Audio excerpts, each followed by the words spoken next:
Critical media literacy education is vital because we have to think about news in terms of both supply and demand.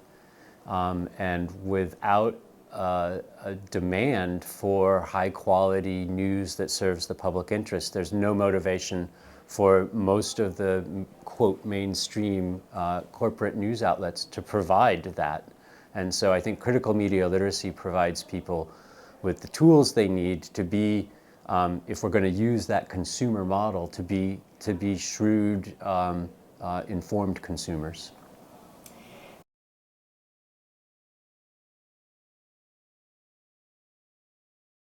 I think what 48 years of Project Censored's research into important but underreported news stories shows is that without an independent press, there are a host of systemic social issues, and there are important, newsworthy, vital perspectives that are simply omitted altogether or marginalized or obscured or treated in only a partial way by the corporate media.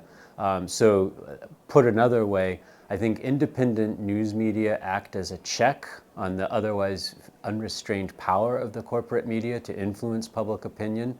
I also think that independent news media, insofar as they cover topics and they treat as newsworthy sources that are ignored or marginalized by the corporate press, they have an agenda-setting function on the corporate press. So independent news outlets cover stories that then garner public attention and force the, quote, force the corporate media to move in the direction of an actual mainstream role, right?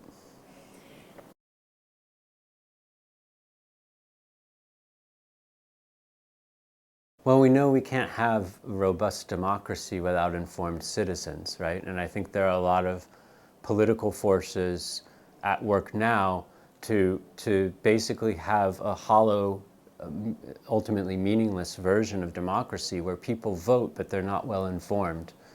And so critical media literacy is a bulwark against that dystopian future.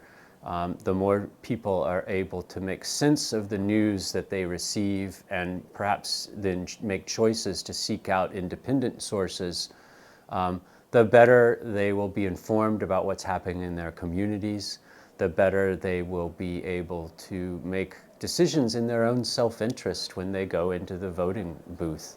I also think that one of the functions of the corporate media is to convince Americans that they have fulfilled their duty as political entities when they vote once every 4 years or in a midterm election.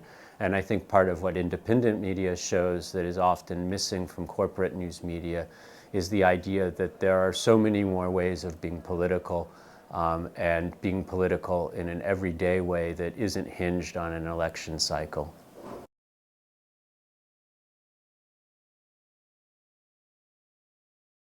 Well, I feel like what we see in classrooms where college students do the validated independent news exercise is that students come to feel ownership, in a positive sense of that term, around a story or an issue. They know enough about it that they can go back into their communities and engage conversations, initiate and engage conversations about that topic, therefore having kind of at a grassroots level an agenda-setting capacity.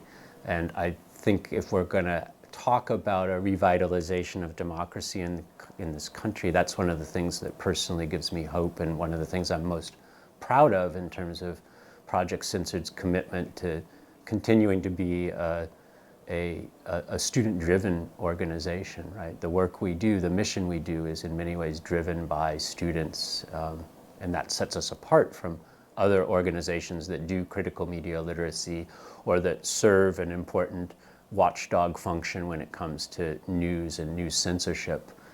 So yeah, I think that's an important thing, this idea that students become empowered through doing this work.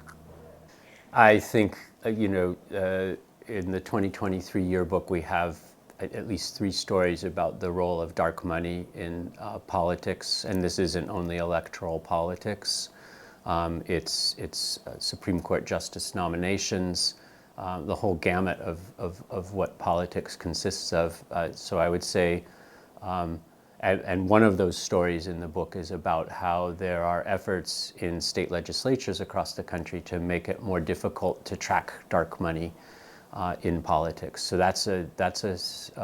when you see the conditions for the production and dissemination of information, when you see those conditions being undermined, that's something that frightens me. I also think, and this is probably something that everyone answering this question is gonna comment on, the framing of all news, not just election campaign news, in terms of red versus blue horse races. That's only going to be worse in the coming 12 months. It's a pervasive news frame for the corporate media. How does this play out in terms of the politics of the Republicans and the Democrats? And there are occasions where I think that is newsworthy in and of its own right, but many stories I think are distorted as a result of that focus on, in effect, kind of the horse race or the inter-party competition between Democrats and Republicans.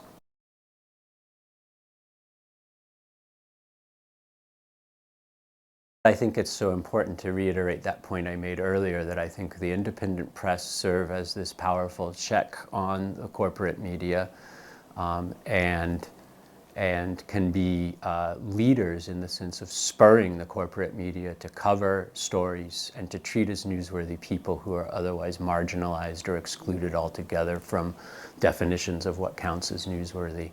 And then I think bringing that back into kind of a classroom context, or maybe not limited to classrooms, but education broadly, part of like everyone's continuing education, the need for critical media literacy education to be part of a kind of a systemic curriculum without ceding that curriculum to the powers that be that have a keen interest in a non-critical version of media literacy.